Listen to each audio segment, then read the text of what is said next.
Sex and Character. Otto Weininger. 1906. Narrated by Skeptical Waves. Second or principal part: The Sexual Types. Chapter 5. Talent and Memory. The following observation bears on my Henid theory. I made a note, half mechanically, of a page in a botanical work from which later on I was going to make an extract. Something was in my mind in Henid form. What I thought, how I thought it, what was then knocking at the door of my consciousness, I could not remember a minute afterwards, in spite of the hardest effort. I take this case as a typical example of the Henid. The more deeply impressed, the more detailed a complex perception may be, the more easily does it reproduce itself. Clearness of the consciousness is the preliminary condition for remembering, and the memory of the mental stimulation is proportional to the intensity of the consciousness. I shall not forget that, I shall remember that all my life, that will never escape my memory again. Such phrases men use when things have made a deep impression on them, of moments in which they have gained wisdom or have become richer by an important experience. As the power of being reproduced is directly proportionate to the organization of a mental impression, it is clear that there can be no recollection of an absolute Henid. As the mental endowment of a man varies with the organization of his accumulated experiences, the better endowed he is, the more readily will he be able to remember his whole past, everything that he has ever thought or heard, seen or done, perceived or felt, the more completely in fact will he be able to reproduce his whole life. Universal remembrance of all its experiences, therefore, is the sure, most general, and most easily proved mark of a genius. If a common theory, especially popular with the philosophers of the coffee house, be true, that productive men, because they are always covering new ground, have no memory, it is often because they are productive only from being on new ground. The great extent and acuteness of the memory of men of genius, which I propose to lay down dogmatically as a necessary inference from my theory, without attempting to prove it further, is not incompatible with their rapid loss of the facts impressed on them in school, the tables of Greek verbs, and so forth. Their memory is of what they have experienced, not of what they have learned. Of all that was acquired for examination purposes, only so much will be retained as was in harmony with the natural talent of the pupil. Thus a house painter may have a better memory for colors than a great philosopher. The most narrow philologist may remember Greek aorists that he has learned by heart better than his teacher, who may nonetheless be a great poet. The uselessness of the experimental school of psychology, notwithstanding their marvelous arsenal of instruments of experimental precision, is shown by their expectation of getting results as to memory from tests with letters, unconnected words, long rows of figures. These experiments have so little bearing on the true memory of man, on the memory by which he recalls the experiences of his life, that one wonders if such psychologists have realized that such a thing as the mind exists. The customary experiments place the most different subjects under the same conditions, pay no attention to the individuality of these subjects, and treat them merely as good or bad registering apparatus. There is a parable in the fact that the two German words bemerken, take notice of, and merken, remember, come from the same root. Only what is harmonious with some inborn quality will be retained. When a man remembers a thing, it is because he was capable of taking some interest in the thing. When he forgets, it is because he was uninterested. The religious man will surely and exactly remember texts, the poet verses and the mathematician equations. This brings us in another fashion to the subject of the last chapter, and to another reason for the great memories of genius. The more significant a man is, the more different personalities he unites in himself, the more interests that are contained in him, the more wide his memory must be. All men have practically the same opportunities of perception, but the vast majority of men apprehend only an infinitesimal part of what they have perceived. The ideal genius is one in whom perception and apprehension are identical in their field. Of course no such being actually exists.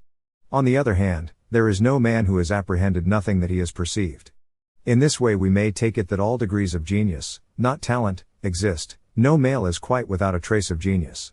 Complete genius is an ideal, no man is absolutely without the quality, and no man possesses it completely. Apprehension or absorption, and memory or retention, vary together in their extent and their permanence.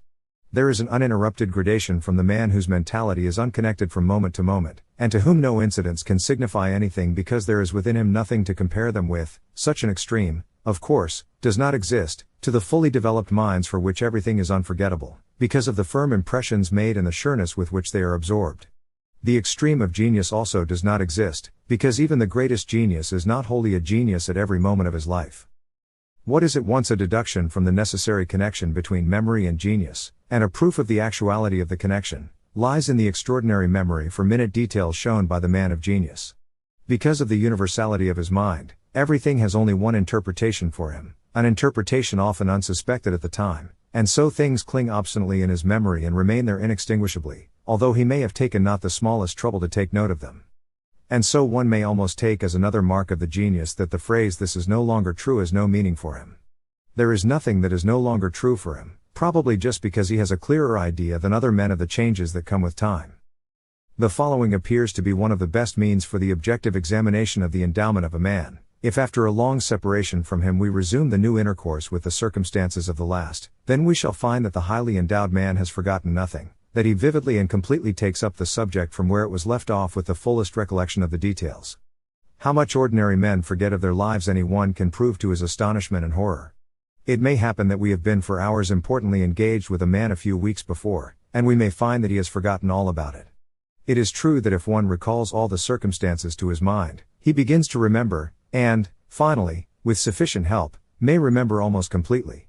Such experience has made me think that there may be an empirical proof of the hypothesis that no absolute forgetting ever occurs, that if the right method with the individual be chosen, recollection may always be induced. It follows also that from one's own experience, from what one has thought or said, heard or read, felt or done, one can give the smallest possible to another, that the other does not already know. Consideration of the amount that a man can take in from another would seem to serve as a sort of objective measure of his genius, a measure that does not have to wait for an estimation of his actual creative efforts. I am not going to discuss the extent to which this theory opposes current views on education, but I recommend parents and teachers to pay attention to it. The extent to which a man can detect differences and resemblances must depend on his memories. This faculty will be best developed in those whose past permeates their present, all the moments of the life of whom are amalgamated. Such persons will have the greatest opportunities of detecting resemblances and so finding the material for comparisons. They will always seize hold of from the past what has the greatest resemblance to the present experience, and the two experiences will be combined in such a way that no similarities or differences will be concealed. And so they are able to maintain the past against the influence of the present. It is not without reason that from time immemorial the special merit of poetry has been considered to be its richness in beautiful comparisons and pictures, or that we turn to again and again, or await our favorite images with impatience when we read Homer or Shakespeare or Klopstock. Today when, for the first time for a century and a half, Germany is without great poets or painters, and when nonetheless it is impossible to find any one who is not an author, the power of clear and beautiful comparison seems to have gone. A period the nature of which can best be described in vague and dubious words, the philosophy of which has become in more than one sense the philosophy of the unconscious, can contain nothing great. Consciousness is the mark of greatness, and before it the unconscious is dispersed as the sun disperses a mist. If only consciousness were to come to this age, how quickly voices that are now famous would become silent. It is only in full consciousness, in which the experience of the present assumes greater intensity by its union with all the experiences of the past, that imagination, the necessary quality for all philosophical as for all artistic effort, can find a place. It is untrue, therefore, that women have more imagination than men. The experiences on account of which men have assigned higher powers of imagination to women come entirely from the imaginative sexual life of women. The only inferences that can be drawn from this do not belong to the present section of my work. The absence of women from the history of music must be referred to deeper causes, but it also supports my contention that women are devoid of imagination. To produce music requires a great deal more imagination than the molest woman possesses, and much more than is required for other kinds of artistic or for scientific effort. There is nothing in nature, nothing in the sphere of the senses, corresponding directly with sound pictures. Music has no relation to the world of experience. There is no music, no chords or melodies in the natural world. These have to be evolved from the imagination of the composer. Every other art has more definite relations to empirical art. Even architecture, which has been compared with music, has definite relations to matter, although, like music, it has no anticipations in the senses. Architecture, too, is an entirely masculine occupation. The very idea of a female architect excites compassion. The so-called stupefying effect of music on the creative or practical musician, especially instrumental music, depends on the fact that even the sense of smell is a better guide to man in the world of experience than the contents of a musical work. And it is just this complete absence of all relation to the world of sight, taste, and smell, that makes music specially unfitted to express the female nature. It also explains why this peculiarity of his art demands the highest grade of imagination from a musician, and why those to whom musical compositions come seem stranger to their fellow men than painters or sculptors. The so-called imagination of women must be very different from that of men, since there is no woman with even the same position in the history of music that Angelica Kauffman had in art. Where anything obviously depends on strong molding, women have not the smallest leaning towards its production, neither in philosophy nor in music, in the plastic arts nor in architecture. Where, however, a weak and vague sentimentality can be expressed with little effort, as in painting or verse-making, or in pseudo-mysticism and theosophy, women have sought and found a suitable field for their efforts. Their lack of productiveness in the former sphere is in harmony with the vagueness of the psychical life of women. Music is the nearest possible approach to the organization of a sensation. Nothing is more definite, characteristic, and impressive than a melody, nothing that will more strongly resist obliteration. One remembers much longer what is sung than what is spoken, and the arias better than the recitatives. Let us note specially here that the usual phrases of the defenders of women do not apply to the case of women. Music is not one of the arts to which women have had access only so recently that it is too soon to expect fruits. From the remotest antiquity women have sung and played. And yet, it is to be remembered that even in the case of drawing and painting, women have now had opportunities for at least 2 centuries. Everyone knows how many girls learn to draw and sketch, and it cannot be said that there has not yet been time for results where results possible. As there are so few female painters with the smallest importance in the history of art, it must be that there is something in the nature of things against it. As a matter of fact, the painting and etching of women is no more than a sort of elegant, luxurious handiwork.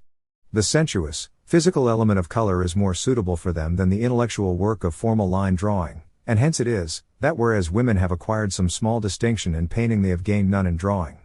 The power of giving form to chaos is with those in whom the most universal memory has made the widest comprehension possible. It is a quality of the masculine genius. I regret that I must so continually use the word genius, as if that should apply only to a caste as well defined from those below as income tax payers are from the untaxed. The word genius was very probably invented by a man who had small claims on it himself. Greater men would have understood better what to be a genius really was, and probably they would have come to see that the word could be applied to most people. Buddha said that perhaps only a genius is able to understand a genius. There are probably very few people who have not at some time of their lives had some quality of genius. If they have not had such, it is probable that they have also been without great sorrow or great pain. They would have needed only to live sufficiently intently for a time for some quality to reveal itself. The poems of first love are a case in point, and certainly such love is a sufficient stimulus. It must not be forgotten that quite ordinary men in moments of excitement, in anger at some underhanded deed, have found words with which they never would have been credited. The greater part of what is called expression in art as in language depends, if the reader will remember what I have said about the process of clarification, on the fact that some individual more richly endowed clarifies, organizes, and exhibits some idea almost instantaneously, an idea which to a less endowed person was still in the hennid form. The course of clarification is much shortened in the mind of the second person. If it really were the case, as popular opinion has tried to establish, that the genius were separated from ordinary men by a thick wall through which no sound could penetrate, then all understanding of the efforts of genius would be denied to ordinary men, and their works would fail to make any impression on them. All hopes of progress depend on this being untrue. And it is untrue. The difference between men of genius and the others is quantitative not qualitative, of degree not of kind. There is, moreover, very little sense in preventing young people from giving expression to their ideas on the pretext that they have less experience than have older persons. There are many who may live 1,000 years without encountering experience of any value. It could only be in a society of persons equally gifted that such an idea could have any meaning. Because the life of the genius is more intense even in his earliest years than that of other children, his memory can go further back. In extreme cases the memory may be complete and vivid back to the 3rd year of life, whereas in most recollection begins much later. I know some people whose earliest recollections date only from their 8th year, and there are instances of an even later beginning of the conscious life. I do not maintain that the date at which active memory begins can be taken as a measure of relative genius, that he who remembers from his 2nd year is so much the more of a genius than he who can go back only to his 4th or 5th year. But in a general way, I believe the parallel to hold good. Even in the cases of the greatest men, some time, greater or shorter, elapsed between the date of their earliest recollection and the time from which onwards they remember everything, from the time, in fact, in which their genius was ripe. But in the case of most men there is forgetfulness of the greater part of their lives, they are conscious only that they themselves and none other have lived their lives. Out of their whole lives there only remain certain moments, and scattered recollections, which serve as signposts. If they are asked about any particular thing they can only tell, for instance, because in such and such a month they were so old, or they wore such and such clothes, they lived at this place, or that their income was so much. If one has lived with them in former years, it is only after great trouble that the past can be brought to their mind. In such cases one is surely justified in saying that such a person is ungifted, or at least in not considering him conspicuously able. The request for an autobiography would put most men into a most painful position. They could scarcely tell if they were asked what they had done the day before. Memory with most people is quite spasmodic and purely associative.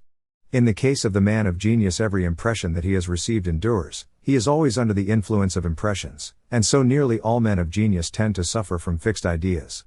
The psychical condition of men's minds may be compared with a set of bells close together, and so arranged that in the ordinary man a bell rings only when one beside it sounds, and the vibration lasts only a moment. In the genius, when a bell sounds it vibrates so strongly that it sets in action the whole series, and remains in action throughout life. The latter kind of movement often gives rise to extraordinary conditions and absurd impulses, that may last for weeks together and that form the basis of the supposed kinship of genius with insanity. For similar reasons, gratitude is apparently the rarest human virtue. People are often very conscious of how much they have borrowed, but they neither can nor will try to remember the necessity in which they stood, nor the freedom which that help brought them. Even if one of memory were really the cause of ingratitude, it would not be sufficient for a man to possess a marvelous memory to have a like spirit of gratitude. A special condition is also necessary, but its description cannot be undertaken here. From the connection between giftedness and memory, which is so often mistaken and denied because it is not sought where it is to be found, from the power of self-recollection, a further fact is to be deduced. The poet who feels urged to write without premeditation, without reflection, without having willingly pressed the pedal, the musician to whom the desire to compose has come, so that he must create whether he will or no, even if he feels more inclined to sleep or to rest, these, in such moments, will simply reproduce thoughts they have carried in their heads all their lives. A composer who can remember none of his songs or subjects by heart, or a poet who cannot recollect any of his poems, without having carefully learned them, such men are in no sense really great.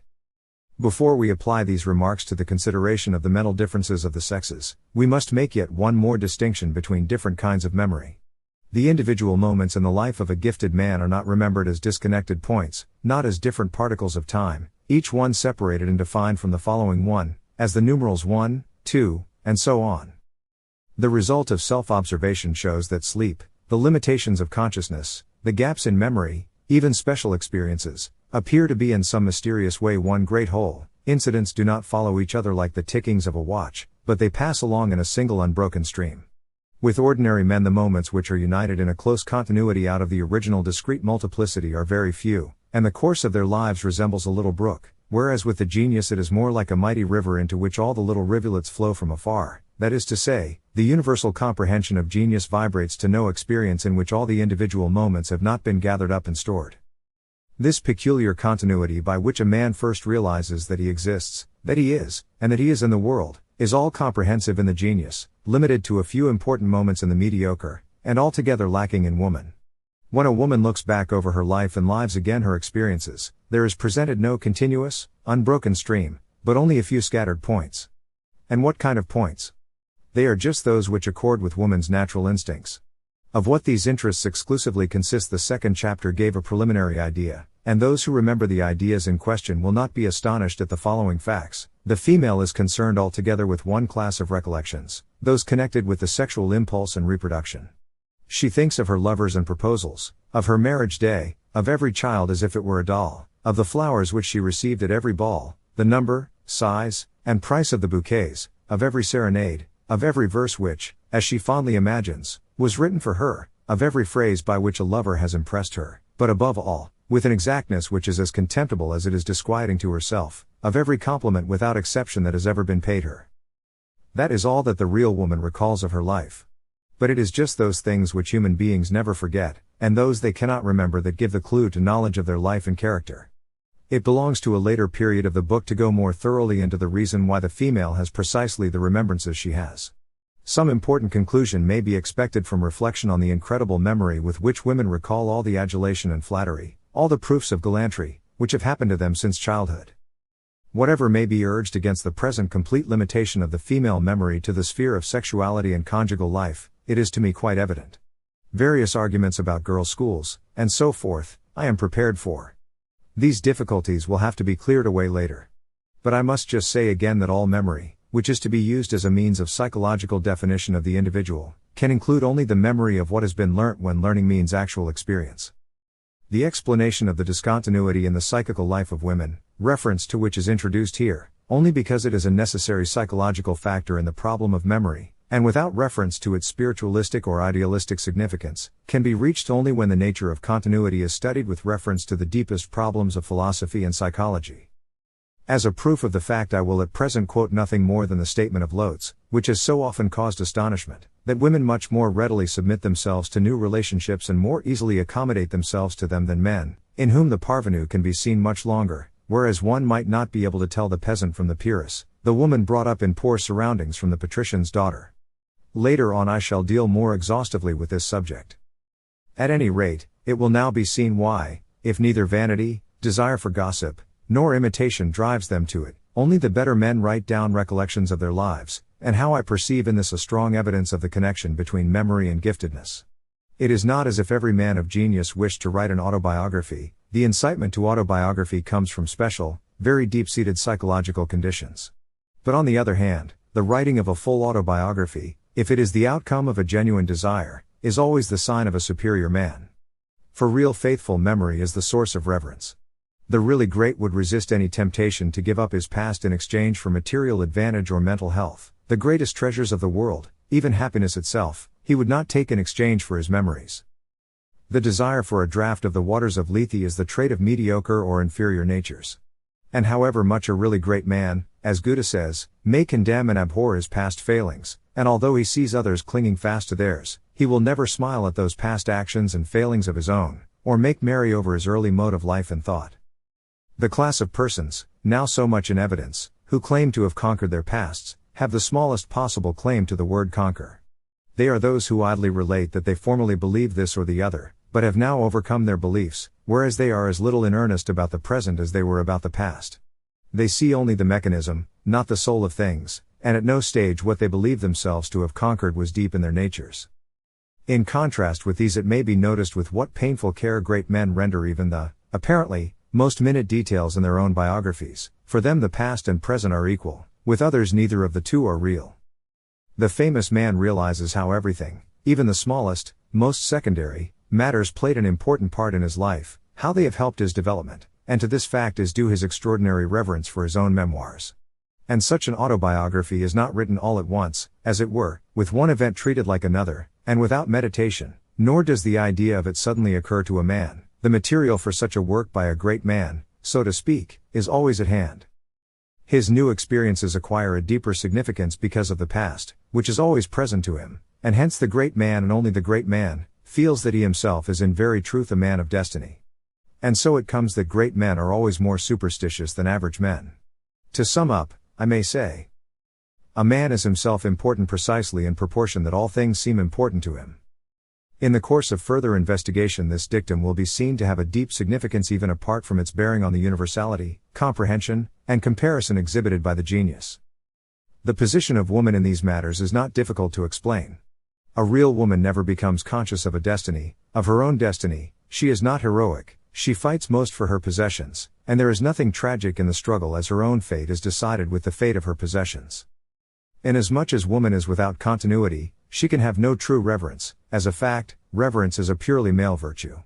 A man is first reverent about himself, and self-respect is the first stage in reverence for all things. But it costs a woman very little to break off with her past. If the word irony could be fittingly used here, one might say that a man does not easily regard his past with irony and superiority as women appear to do, and not only after marriage. Later on I shall show how women are exactly the opposite of that which reverence means. I would rather be silent about the reverence of widows. The superstition of women is psychologically absolutely different from the superstitions of famous men. The reverent relation to one's own past, which depends on a real continuity of memory, and which is possible only by comprehension, can be shown in relation to a still wider and deeper subject. Whether a man has a real relationship to his own past or not, involves the question as to whether he has a desire for immortality, or if the idea of death is indifferent to him. The desire for immortality is today, as a rule, treated shamefully, and in a very different spirit. Not only is the problem treated as merely ontological, but the psychological side of it is only trifled with. It has been held that it is connected, Like the doctrine of the transmigration of souls, with the feeling that we have all experienced, when, in doing something certainly for the first time, we seem to remember having gone through the same experience before. Another generally adopted view is to derive the idea of immortality from the belief in spirits, as has been done by Tyler, Spencer, Avenarius, and others, although in any other age than this age of experimental psychology it would have been dismissed a priori.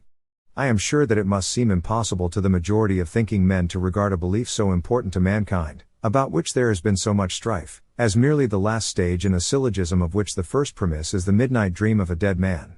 How can phenomena of that kind explain the belief in the continuity of their lives after death held so firmly by Goethe or Bach, or the desire for immortality which speaks to us in Beethoven's last sonatas? The desire for the persistence of the conscious self must spring from sources mightier than these feeble rationalistic guesses.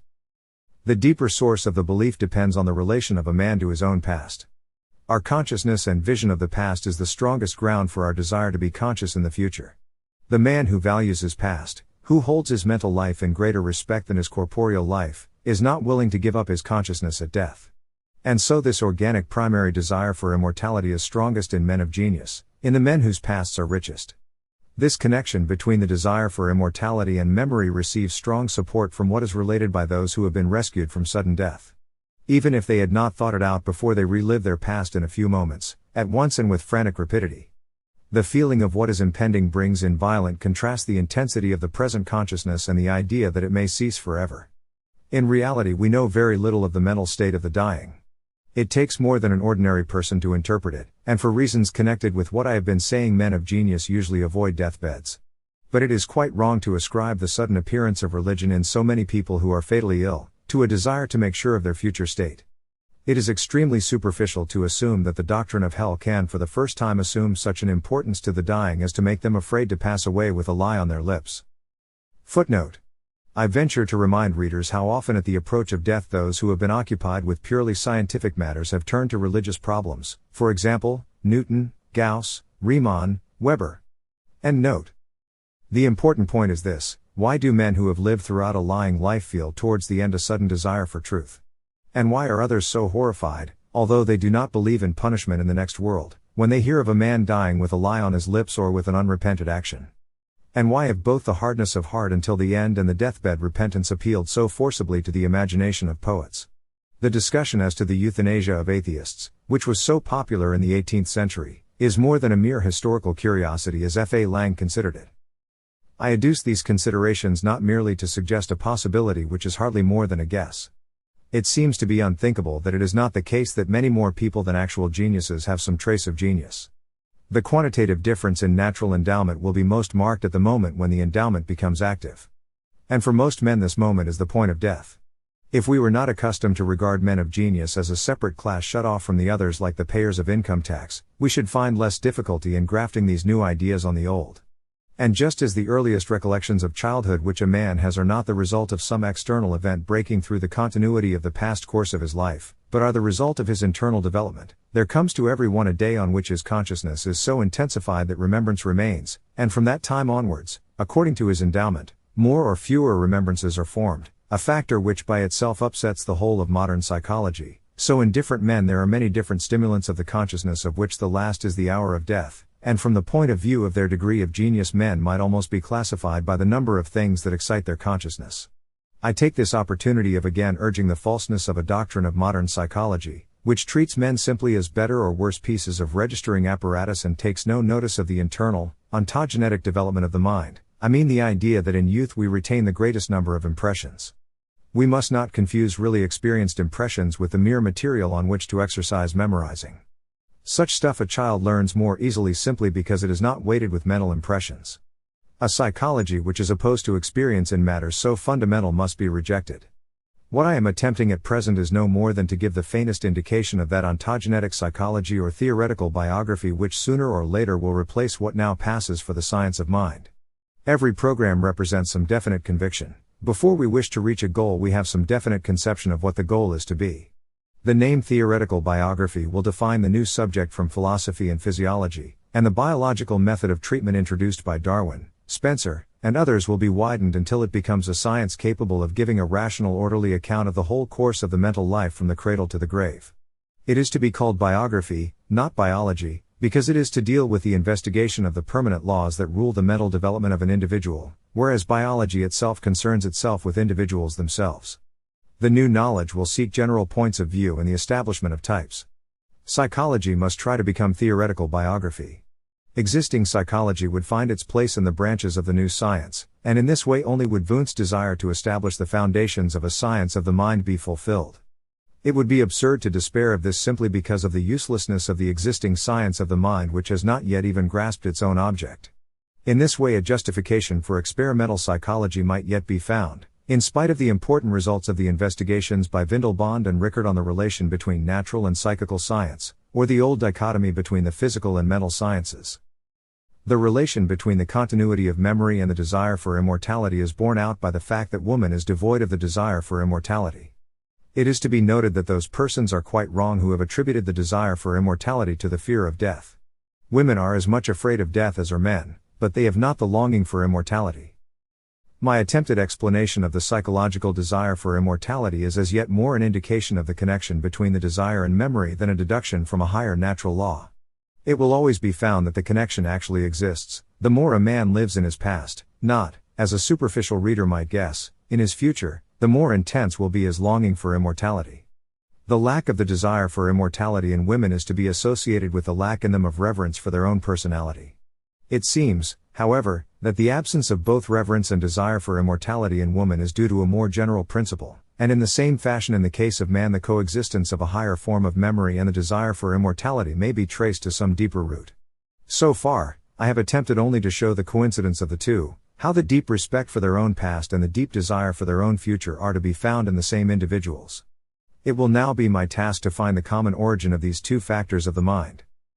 Let us take as a starting point what we were able to lay down as to the universality of the memory of great men. To such everything is equally real, what took place long ago and the most recent experience. Thus it happens that a single experience does not end with the moment of time in which it happened, does not disappear as this moment of time disappears, but through the memory is wrested from the grasp of time. Memory makes experience timeless, the essence of it is that it should transcend time. A man can only remember the past because memory is free from the control of time, because events which in nature are functions of time, in the spirit have conquered time. But here a difficulty crops up. How can memory be a negation of time if, on the other hand, it is certain that if we had no memory we should be unconscious of time? It is certainly true that we shall always be conscious of the passing of time by our memory of the past. If the two are in so intimate a relation, how can the one be the negation of the other? The difficulty is easy to resolve. It is just because a living creature, not necessarily a human being, by being endowed with memory is not wholly absorbed by the experiences of the moment that it can, so to speak, oppose itself to time, take cognizance of it, and make it the subject of observation. Were the being wholly abandoned to the experience of the moment and not saved from it by memory, then it would change with time and be a floating bubble in the stream of events. It could never be conscious of time, for consciousness implies duality. The mind must have transcended time to grasp it, it must have stood outside it in order to be able to reflect upon it. This does not apply merely to special moments of time, as, for instance, to the case that we cannot be conscious of sorrow until the sorrow is over, but it is a part of the conception of time. If we could not free ourselves from time, we could have no knowledge of time. In order to understand the condition of timelessness, let us reflect on what memory rescues from time. What transcends time is only what is of interest to the individual, what is meaning for him, in fact, all that he assigns value to. We remember only the things that have some value for us even if we are unconscious of the value. It is the value that creates the timelessness. We forget everything that has no value for us even if we are unconscious of that absence of value. What has value, then, is timeless, or, to put it the other way, a thing has the more value the less it is a function of time. In all the world value is in proportion to independence of time, only things that are timeless have a positive value. Although this is not what I take to be the deepest and fullest meaning of value, it is, at least, the first special law of the theory of values. A hasty survey of common facts will suffice to prove this relation between value and duration. We are always inclined to pay little attention to the views of those whom we have known only for a short time, and, as a rule, we think little of the hasty judgments of those who easily change their ideas. On the other hand, uncompromising fixedness gains respect, even if it assume the form of vindictiveness or obstinacy. The air perennius of the Roman poets and the Egyptian pyramids lasting for 40 centuries are favorite images. The reputation a man leaves behind him would soon be depreciated were it suspected that it would soon disappear instead of being handed down the centuries. A man dislikes to be told that he is always changing, but let it be put that he is simply showing new sides of his character, and he will be proud of the permanence through the changes. He who is tired of life, for whom life has ceased to be of interest, is interesting to no one. The fear of the extinction of a name or of a family is well known. So also statute laws and customs lose in value if their validity is expressly limited in time, and if two people are making a bargain, they will be the more ready to distrust one another if the bargain is to be only of short duration. In fact, the value that we attach to things depends to a large extent on our estimate of their durability. This law of values is the chief reason why men are interested in their death and their future. The desire for value shows itself in the efforts to free things from time, and this pressure is exerted even in the case of things which sooner or later must change, as, for instance, riches and position and everything that we call the goods of this world. Here lies the psychological motive for the making of wills and the bestowal of property.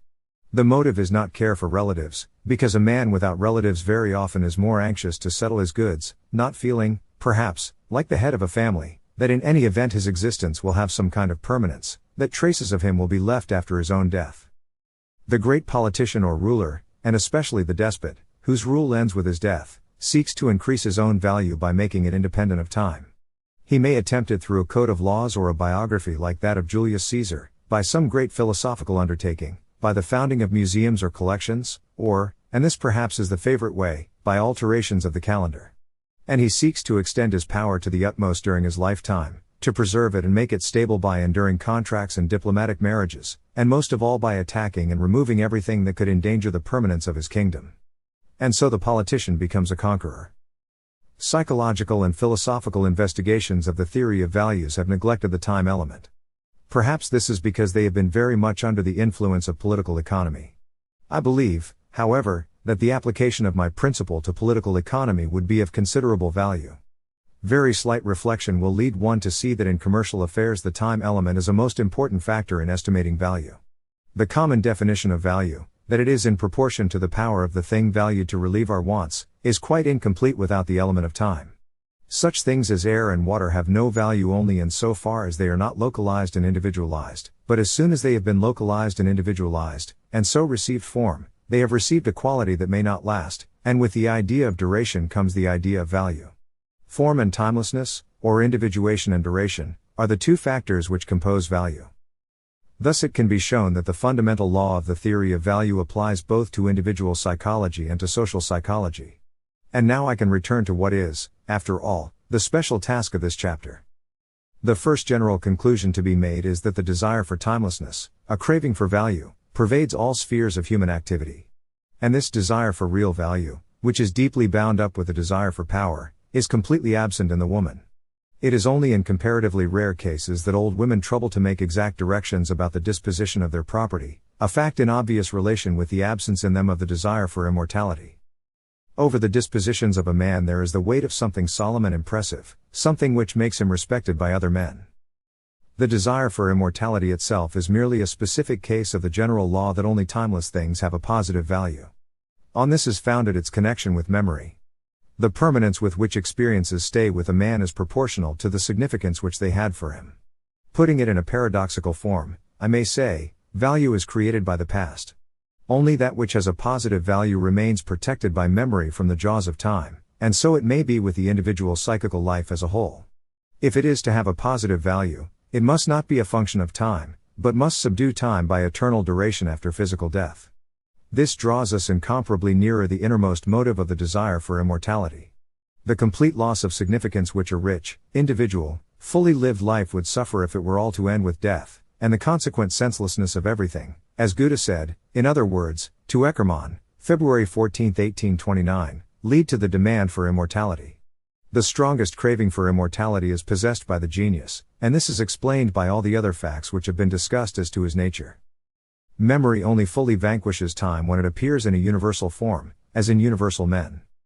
The genius is thus the only timeless man, at least, this and nothing else is his ideal of himself. He is, as is proved by his passionate and urgent desire for immortality, just the man with the strongest demand for timelessness, with the greatest desire for value. Footnote. It is often a cause for astonishment that men with quite ordinary, even vulgar, natures experience no fear of death. But it is quite explicable. It is not the fear of death which creates the desire for immortality, but the desire for immortality which causes fear of death. End note. And now we are face to face with an almost astonishing coincidence. The timelessness of the genius will not only be manifest in relation to the single moments of his life, but also in his relation to what is known as his generation, or, in a narrower sense, his time. As a matter of fact, he has no relations at all with it. The age does not create the genius it requires.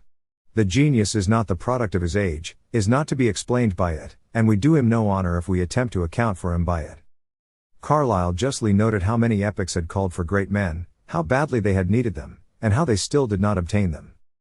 The coming of genius remains a mystery, and men reverently abandon their efforts to explain it. And as the causes of its appearance do not lie in any one age, so also the consequences are not limited by time. The achievements of genius live forever, and time cannot change them. By his works a man of genius is granted immortality on the earth, and thus in a threefold manner he has transcended time. His universal comprehension and memory forbid the annihilation of his experiences with the passing of the moment in which each occurred. His birth is independent of his age, and his work never dies. Here is the best place to consider a question which, strangely enough, appears to have received no attention. The question is, if there be anything akin to genius in the world of animals and plants? Although it must be admitted that exceptional forms occur amongst animals and plants, these cannot be regarded as coming under our definition of genius. Talent may exist amongst them as amongst men below the standard of genius.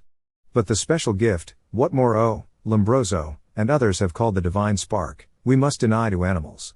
This limitation is not jealousy nor the anxious guarding of a privilege, but is founded on good grounds. Is there anything unexplained by the assumption that the first appearance of genius was in man? In the first place, it is because of this that the human race has an objective mind, in other words, that man is the only organism with a history. The history of the human race, naturally I mean the history of its mind and not merely of its wars, is readily intelligible on the theory of the appearance of genius, and of the imitation by the more monkey-like individuals of the conduct of those with genius. The chief stages, no doubt, were house-building, agriculture, and, above all, speech. Every single word has been the invention of a single man, as, indeed, we still see, if we leave out of consideration the merely technical terms. How else could language have arisen? The earliest words were onomatopoeic. A sound similar to the exciting cause was evolved almost without the will of the speaker, in direct response to the sensuous stimulation. All the other words were originally metaphors, or comparisons, a kind of primitive poetry, for all prose has come from poetry. Many, perhaps the majority of the greatest geniuses, have remained unknown. Think of the proverbs, now almost commonplaces, such as one good turn deserves another. These were said for the first time by some great man. How many quotations from the classics, or sayings of Christ, have passed into the common language, so that we have to think twice before we can remember who were the authors of them. Language is as little the work of the multitude as our ballads. Every form of speech owes much that is not acknowledged to individuals of another language. Because of the universality of genius, the words and phrases that he invents are useful not only to those who use the language in which he wrote them. A nation orients itself by its own geniuses, and derives from them its ideas of its own ideals, but the guiding star serves also as a light to other nations. As speech has been created by a few great men, the most extraordinary wisdom lies concealed in it, a wisdom which reveals itself to a few ardent explorers but which is usually overlooked by the stupid professional philologists. The genius is not a critic of language, but its creator, as he is the creator of all the mental achievements which are the material of culture and which make up the objective mind, the spirit of the peoples. The timeless men are those who make history, for history can be made only by those who are not floating with the stream. It is only those who are unconditioned by time who have real value, and whose productions have an enduring force. And the events that become forces of culture become so only because they have an enduring value. If we make a criterion of genius the exhibition of this threefold timelessness, we shall have a measure by which it is easy to test all claimants. Lombroso and Turk have expanded the popular view which ascribes genius to all whose intellectual or practical achievements are much above the average. Kant and Schelling have insisted on the more exclusive doctrine that genius can be predicated only of the great creative artists. The truth probably lies between the two. I am inclined to think that only great artists and great philosophers, amongst the latter, I include, above all, the great religious teachers, have proved a claim to genius. Neither the man of action nor the man of science has any claim. Men of action, famous politicians and generals, may possess a few traits resembling genius, particularly especially good knowledge of men and an enormous capacity for remembering people. The psychology of such traits will be dealt with later. They are confused with genius only by those whom the externals of greatness dazzle. The man of genius almost typically renounces such external greatness because of the real greatness within him. The really great man has the strongest sense of values. The distinguished general is absorbed by the desire for power. The former seeks to link power with real value. The latter desires that power itself should be valued. Great generals and great politicians, like the bird phoenix, are born out of fiery chaos and like it disappear again in chaos. The great emperor or the great demagogue is the only man who lives entirely in the present. He does not dream of a more beautiful, better future. His mind does not dwell on his own past which has already passed, and so in the two ways most possible to man, he does not transcend time, but lives only in the moment. The great genius does not let his work be determined by the concrete finite conditions that surround him, whilst it is from these that the work of the statesman takes its direction and its termination. And so the great emperor is no more than a phenomenon of nature, whereas the genius is outside nature and is an incorporation of the mind. The works of men of action crumble at the death of their authors, if indeed they have not already decayed, or they survive only a brief time leaving no traces behind them except what the chronicles record as having been done and later undone.